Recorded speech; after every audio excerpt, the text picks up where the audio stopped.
Hello and welcome to the Niagara Canine Conditioning Centre. I'm Barbara Lee and I'm one of the owners. I am a physiotherapist and I also have my diploma in canine rehab. The Niagara Canine Conditioning Centre is Niagara's first and only full physiotherapy and rehabilitation centre for animals.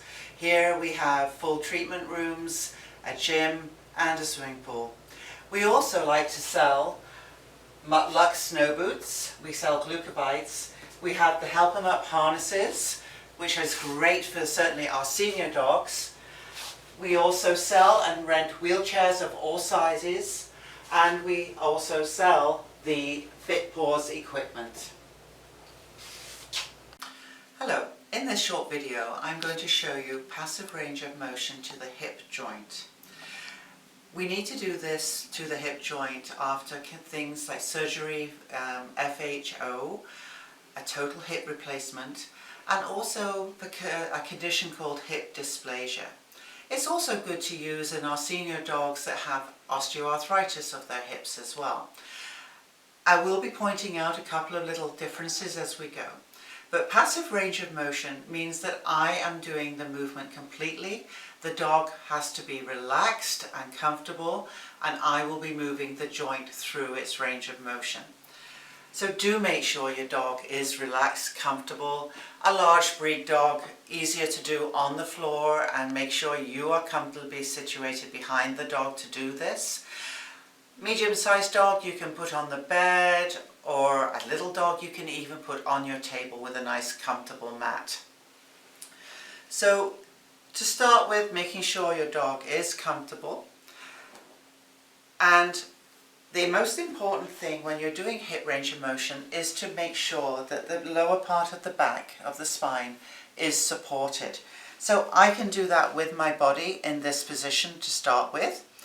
I will support the stifle, the knee and the hock. And by doing that, I can bring the knee right up to his tummy, and then I will stretch his whole leg back. Stuart here has full range of motion, and I am supporting his back with that. So this is flexion and extension of the hip.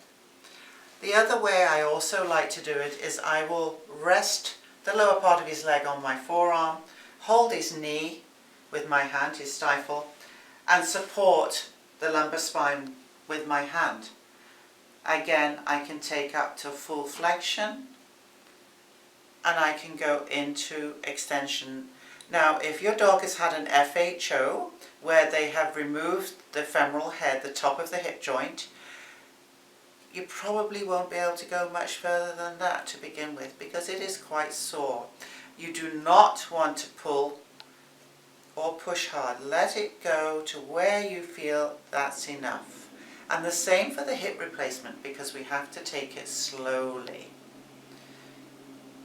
In fact, the dog will tell you if it's painful. And some of the hip dysplasia dogs, we don't get further than this to begin with. The other movement that we like to do is hip abduction, and that is where we lift the knee out to the side. You do not do this if your dog has had a total hip replacement. If your dog has had the FHO surgery, you can do a very gentle movement and just a small movement like that. For dogs with hip dysplasia, providing it's comfortable, you can take it a little further. But if you feel a click or the dog looks up or pulls away, you've gone a little too far, and just come back down. So this is just moving the dog. This is full normal abduction of the hip. You will not get that in some of your hip dysplasia or arthritic dogs. And then always very gently replace the leg. Good boy, Stuart.